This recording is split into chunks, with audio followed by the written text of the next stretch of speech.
만약 여러분이 70세가 넘으셨고 최근에 의사가 여러분의 혈압을 120에 80으로 낮춘 것을 축하했다면 이 이야기를 꼭 들으셔야 합니다. 미국 의학협회 저널 자마에 발표된 한 연구는 1만 5천 명의 노년층을 5년 동안 추적 관찰했는데 그 결과는 우리가 혈압 목표치에 대해 들어왔던 모든 것과 모순됩니다. 소위 완벽한 혈압을 가진 노인들은 심각한 낙상 위험이 28%더 높았고 사망률은 적당히 높은 수치를 가진 사람들보다 실제로 더 나빴습니다. 앞으로 15분 동안 노년층에서 가장 긴 생존 기간과 관련된 정확한 혈압 범위가 무엇인지, 왜 75세 이후에는 표준 목표치가 위험할 수 있는지, 그리고 치명적인 낙상을 예방하기 위해 오늘 밤 집에서 할 수 있는 간단한 테스트 한 가지를 보여드리겠습니다. 저는 이호선입니다. 이 정보는 진심으로 여러분이나 여러분이 사랑하는 사람의 생명을 구할 수 있습니다. 더 나아가기 전에 지금 당장 댓글에 여러분의 나이를 적어주세요. 다른 것 없이 나이만요. 제가 앞으로 공유할 정보는 여러분이 65세인지 75세인지 아니면 85세인지에 따라 다르게 적용되기 때문에 누가 이 영상을 보고 있는지 알고 싶습니다. 그리고 의자에서 일어나거나 침대에서 일어날 때 어지러움을 느낀 적이 있다면 댓글에 어지러움이라는 단어를 추가해 주세요. 이것은 제가 꼭 봐야 할 중요한 정보이며 약 3분 후면 그 이유를 이해하시게 될 것입니다. 지금 전국의 병원 진료실에서 일어나고 있는 일입니다. 78세 환자가 검진을 받으러 옵니다. 혈압 수치가 145에 86으로 나옵니다. 의사는 컴퓨터 화면에서 표준 가이드라인을 띄워보고 수축기 혈압 130 미만이라는 목표치를 확인한 후 즉시 처방전에 손을 뻗습니다. 약이 하나 추가되고 이어서 또 하나가 추가됩니다. 다음 6개월 동안 그 혈압은 아름답게 내려갑니다. 124에 78, 의사는 기뻐합니다. 환자의 차트에는 금별이 붙습니다. 모두가 이것을 성공 스토리라고 생각합니다. 하지만 가이드라인이 설명하지 못하는 부분이 있습니다. 그 동일한 78세 환자가 이제 밤에 화장실을 가려고 일어서면 혈압이 124에 78에서 단 몇 초 만에 88에 56으로 뚝 떨어집니다. 뇌로 가는 혈류가 충분하지 않습니다. 방이 빙빙 돕니다. 벽을 짚으려 하지만 허공을 가릅니다. 그리고 갑자기 우리는 더 이상 혈압 수치에 대해 이야기하는 것이 아닙니다. 골절된 고관절, 응급수술, 3주간의 재활치료, 그리고 너무나 자주 독립성 상실이나 그보다 더 나쁜 결과로 이어지는 일련의 합병증들에 대해 이야기하게 되는 것입니다. 불과 몇 달 전 자마 인터널 메디슨에 발표된 이 연구는 곳곳에서 대서특필되었어야 했지만 대부분의 의사들은 아직 이 연구를 보지 못했습니다. 환자들 역시 분명히 들어보지 못했을 것입니다. 그리고 연구 결과가 보여주는 것과 일상적인 의료 현장에서 일어나고 있는 일 사이에 이러한 괴리가 생명을 앗아가고 있습니다. 이제부터 직관에 어긋나는 듯한 이야기를 해볼까 합니다. 계속해서 집중해 주셔야 합니다. 왜냐하면 여기서부터 모든 것이 바뀌기 때문입니다. 수십 년 동안 주문처럼 여겨져 온 단순한 진리가 있습니다. 혈압을 낮추면 건강 결과가 좋아진다는 것입니다. 중년 성인, 즉 40대와 50대 사람들에게는 이 말이 대체로 맞습니다. 중년의 혈압을 조절하는 것은 훗날 발생할 수 있는 심장마비, 뇌졸중, 신장질환을 예방합니다. 그 근거는 매우 확고합니다. 하지만 75세 이후에는 근본적인 변화가 일어납니다. 연구에 따르면 수축기 혈압이 130에서 145 사이인 노인들이 170 미만인 사람들보다 실제로 더 오래 산다는 사실이 밝혀졌습니다. 이들은 낙상, 골절, 입원 횟수가 더 적었으며 인지 기능도 더 좋았습니다. 반면 교과서적으로 완벽한 180, 80을 달성한 그룹은 어지러움, 실신의학 용어로 기절을 의미, 급성 신손상의 발생률이 높았으며 사망률도 더 높았습니다. 단순히 지시를 따르는 것을 넘어 그 이면에 숨겨진 이유를 이해하는 것을 중요하게 여기신다면 이제부터 설명해 드릴 내용이 나이가 듦에 따른 혈압 관리에 대해 완전히 새로운 시각을 제공할 것입니다. 75세의 심혈관계는 45세 심혈관계의 나이 든 버전이 아닙니다. 근본적으로 다르며 이러한 차이는 혈압 수치가 건강에 의미하는 바를 변화시킵니다.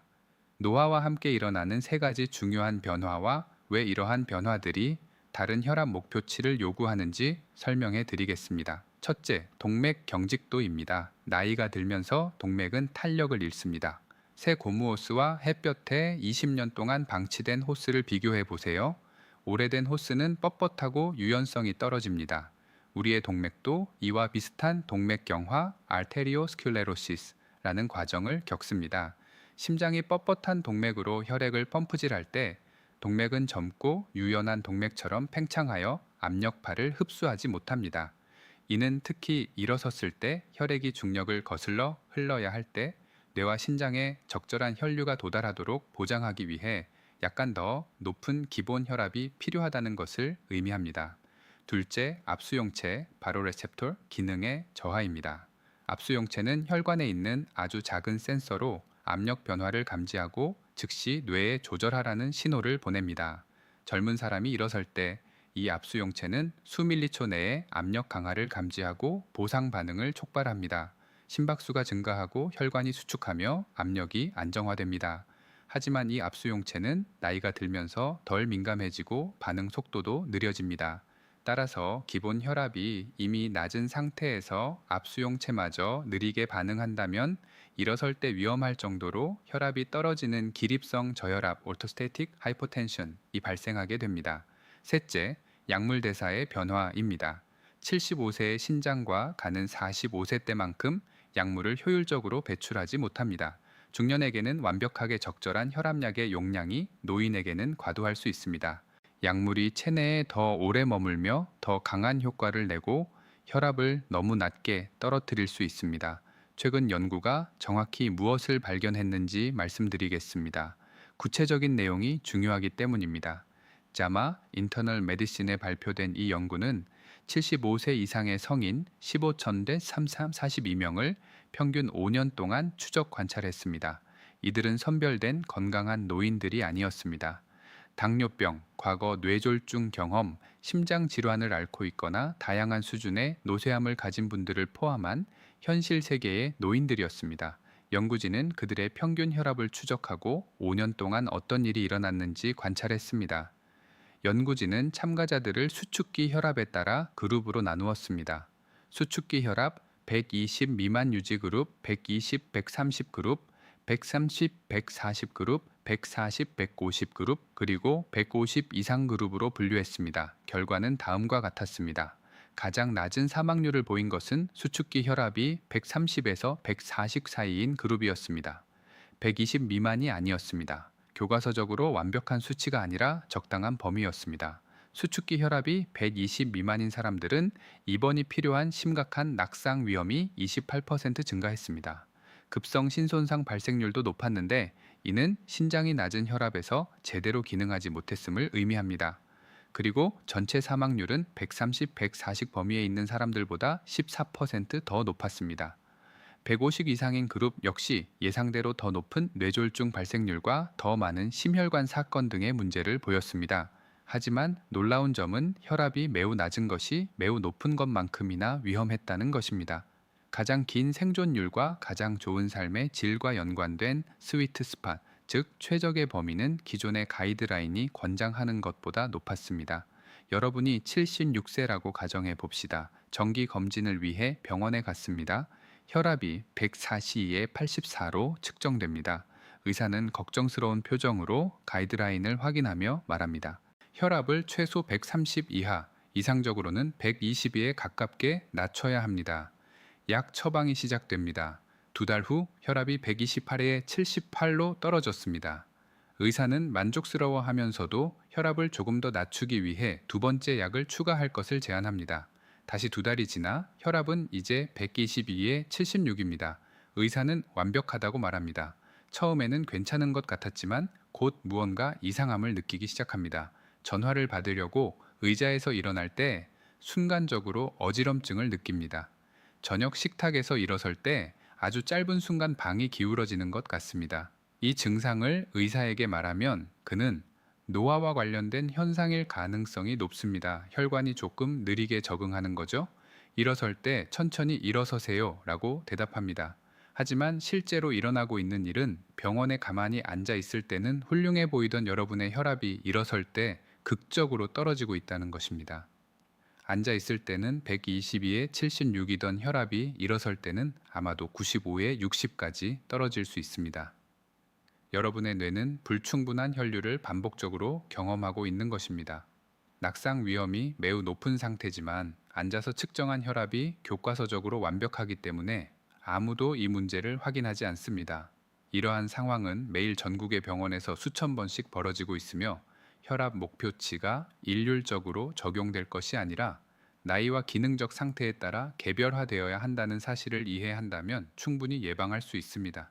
저를 충격에 빠뜨린 사실은 혈압약이 낙상 위험을 높이고 있는지 확인할 수 있는 3분짜리 간단한 검사가 있다는 것입니다. 기립성 활력 징후 측정이라고 불리는 이 검사를 대부분의 의사들이 일상적으로 하지 않고 있습니다. 오늘 밤 집에서 이 검사를 하는 방법을 알려드리겠습니다. 이 정보는 여러분의 생명을 구할 수도 있습니다. 먼저 가정용 혈압계가 필요합니다. 약국에서 약 3만 원 정도면 구입할 수 있습니다. 검사 방법은 다음과 같습니다. 침대나 소파에 평평하게 누워 5분 동안 휴식을 취하세요. 5분 후 누운 상태에서 혈압을 측정하세요. 수축기와 이왕이 두 수치를 모두 적어두세요. 이제 일어서서 바로 선 상태에서 다시 혈압을 측정하세요. 기다리지 말고 즉시 측정해야 합니다. 그 수치도 적어두세요. 이제 두 수치를 비교해 보세요. 만약 수축기 혈압이 20포인트 이상 떨어지거나 이왕이 혈압이 10포인트 이상 떨어졌다면 기립성 저혈압이 있는 것입니다. 이것은 적신호입니다. 여러분의 혈압약이 너무 강하거나 목표 혈압이 신체 조건에 비해 너무 낮을 수 있다는 의미입니다. 누워 있거나 앉아 있을 때의 혈압이 기존 기준으로는 완벽해 보일지라도 일어설 때 혈압이 그렇게 많이 떨어진다면 낙상 위험이 증가한 것입니다. 구체적인 수치로 설명해 드릴게요. 누웠을 때 혈압이 102/5/78이라고 가정해 봅시다. 문서상으로는 훌륭해 보이지만 일어섰을 때 98/4로 떨어진다면 이는 수축기 혈압이 27포인트나 하강한 것입니다. 이것은 위험합니다. 깨어있는 시간의 대부분인 똑바로 선 자세일 때 뇌에 혈류가 충분히 공급되지 않는다는 뜻입니다. 누워 있거나 앉아 있을 때는 괜찮게 느껴질 수 있지만 수직 상태일 때는 불충분한 혈압으로 움직이고 있는 것입니다. 70세 이상이고 혈압약을 복용 중이라면 의사가 진료 심하다 반드시 해야 할 검사입니다. 의사가 해주지 않는다면 스스로 검사하고 다음 진료 때 그 결과를 가져가세요. 그렇다면 실제 혈압은 어느 정도여야 할까요? 다양한 연령대에서 가장 좋은 결과와 연관이 있다고 연구를 통해 제시된 범위를 알려드리겠습니다. 하지만 이 수치들은 절대적인 규칙이 아니라 가이드라인이라는 점을 이해하셔야 합니다. 여러분의 개별적인 목표치는 전반적인 건강 상태를 고려하여 의사와 함께 결정해야 합니다. 일반적으로 건강하고 활동적이며 심각한 질병이 없는 65-74세 성인의 경우 연구에서는 133-140의 수축기 혈압 범위가 합리적이라고 제안합니다. 이 범위는 장기에 충분한 혈류를 유지하면서 심혈관 보호 효과를 제공합니다. 비교적 건강한 75-84세 성인의 경우 증거에 따르면 135-145의 수축기 범위가 뒷받침됩니다. 더 젊은 연령대보다 수치가 높다는 점에 주목하세요. 이는 동맥 경직도 증가와 압수용체 반응 속도 저하를 반영한 것입니다. 85세 이상이거나 연령에 관계없이 노쇠한 성인의 경우 140-150의 수축기 범위가 가장 적절할 수 있습니다. 이 단계에서는 공격적인 혈압 강화보다는 낙상 예방과 삶의 질 유지가 흔히 우선시됩니다. 그렇다면 아래쪽 수치인 이왕이 혈압은 어떨까요? 노인의 경우 이왕이 혈압은 일반적으로 65 이상, 이상적으로는 70-85 사이를 유지해야 합니다. 이왕이 혈압이 너무 낮으면 이왕이 동안 심장 근육으로 가는 혈류가 감소하여 문제를 일으킬 수 있습니다. 수축기 혈압이 괜찮아 보이더라도 이왕이 혈압이 지속적으로 60 미만이라면 의사와 상의해야 합니다. 제2형 당뇨병이 있고 5년 전에 심장 마비를 한 번 겪은 73세 환자의 경우는 어떨까요? 그분의 혈압이 148/86이라면 120/80을 목표로 해야 할까요? 아마 아닐 것입니다. 그렇다면 150/90을 목표로 해야 할까요? 그건 역시 아마 아닐 것입니다. 이러한 상황에 처한 분에게는 연구 결과 수축기 혈압 130, 135 정도가 최적일 수 있습니다. 당뇨병과 심장질환 병력을 고려할 때 심혈관을 보호할 수 있을 만큼 충분히 낮으면서도 기립성 저혈압과 낙상 위험을 초래할 만큼 너무 낮지는 않은 수치입니다. 중요한 것은 약물 복용량을 조절할 때마다 부작용을 주의 깊게 모니터링하면서 점진적으로 이 목표치에 도달해야 한다는 점입니다. 기립성 혈압을 확인해야 합니다. 증상도 평가해야 합니다. 어지럼증, 피로감, 머리가 맑지 않은 증상 등은 비록 서류상 수치는 좋아 보이더라도 혈압이 너무 많이 낮아졌다는 신호일 수 있습니다. 그리고 대부분의 사람들이 깨닫지 못하는 것이 있습니다. 혈압은 하루 종일 변동한다는 것입니다. 한번 측정한 혈압이 148 팔밀옥이라고 해서 항상 그 정도로 높은 것은 아닙니다. 아침에는 132/78, 저녁에는 145/84일 수도 있습니다. 중요한 것은 시간에 따른 평균치입니다. 이것이 가정 혈압 측정이 매우 가치 있는 이유입니다. 진료실에서 어쩌다 한번 측정하는 것보다 실제 평균 혈압에 대한 훨씬 더 정확한 그림을 제공합니다. 이런 연구 결과가 있는데도 왜 여러분의 의사는 이 이야기를 하지 않았는지 의아해 하실 수 있습니다. 왜 노인을 위한 혈압 가이드라인이 다르지 않은 걸까요? 그 이유는 복잡하지만 결국 의료 관행이 얼마나 느리게 변화하는지, 그리고 가이드라인이 어떻게 만들어지는지와 관련이 있습니다. 대부분의 혈압 가이드라인은 수년에 걸쳐 수행된 대규모 임상시험을 기반으로 합니다. 128을 이상적인 목표치로 확립한 획기적인 임상시험들은 주로 중년 성인들을 대상으로 이루어졌습니다. 그 결과가 나왔을 때 가이드라인은 모든 연령대에 광범위하게 적용되었습니다. 50세에게 좋은 것이 80세에게도 좋을 것이라는 가정이 있었던 것입니다. 하지만 지난 10년 동안 연구자들은 노인 인구를 구체적으로 살펴보기 시작했고, 하나의 기준이 모두에게 맞지는 않다는 것을 발견하고 있습니다. 문제는 새로운 연구가 임상 가이드라인에 반영되는데 수년이 걸리고, 그 가이드라인이 실제 임상 관행을 바꾸는 데는 훨씬 더 오랜 시간이 걸린다는 것입니다. 많은 의사들이 여전히 5년 또는 10년 전에 발표된 가이드라인에 따라 진료를 하고 있습니다. 그들은 초고령 노인에게는 적당한 혈압 상승이 실제로 더 안전하다는 최근 연구를 보지 못한 것입니다. 심리적인 요인도 작용합니다. 수십 년 동안 의사들은 혈압을 낮추는 것이 생명을 구한다고 교육받아 왔고, 그 메시지가 깊이 뿌리 박혀 있습니다. 그런 사고방식에서 때로는 적당한 상승도 괜찮다, 심지어 그것이 더 바람직할 때도 있다고 말하는 미묘한 접근 방식으로 전환하는 것은 어려운 일입니다. 이는 모든 환자에게 보편적인 목표치를 일괄적으로 적용하는 대신 각 환자에 대해 비판적으로 생각할 것을 요구합니다. 환자 한 명당 진료 시간이 15분 남짓인 현재의 의료 시스템에서 이러한 개별화된 접근 방식은 쉽지 않은 과제입니다. 동갑인 두 사람이 얼마나 다를 수 있는지 보여드리겠습니다. 두 사람 모두 81세이지만 상황은 전혀 다릅니다. 첫 번째 사람은 독립적으로 생활하고 전반적으로 잘 지내고 있지만 경증의 신부전, 만성신장질환 3기, 골관절염 등 몇 가지 만성질환을 관리하고 있습니다. 혈압은 158/88입니다. 의사는 혈압을 130 미만으로 낮추기 위해 공격적인 치료를 시작하고 싶어 합니다.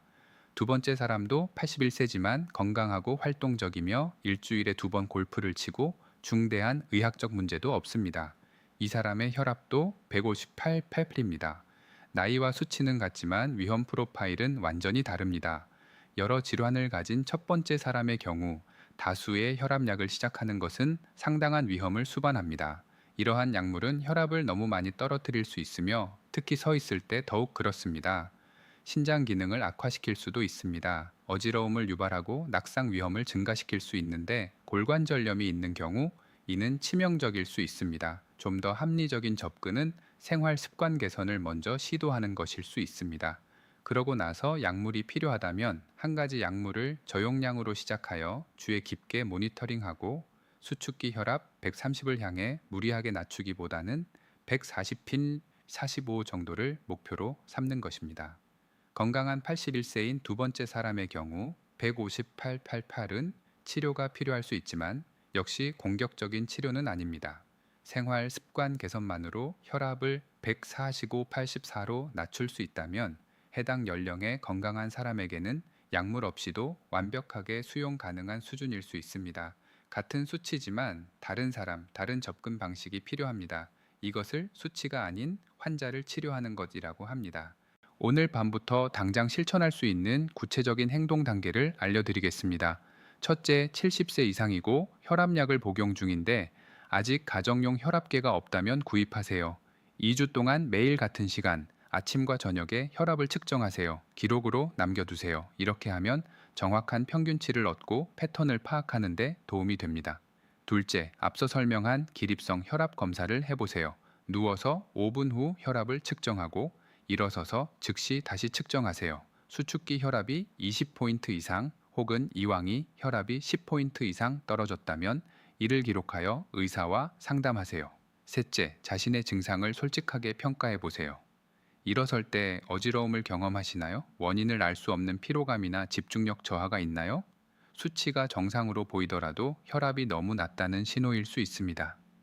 넷째, 혈압 목표치에 대해 상의하기 위해 의사 진료 일정을 잡으세요. 120, 80을 맞춰야 합니다. 라는 획일적인 말을 그냥 받아들이지 마세요.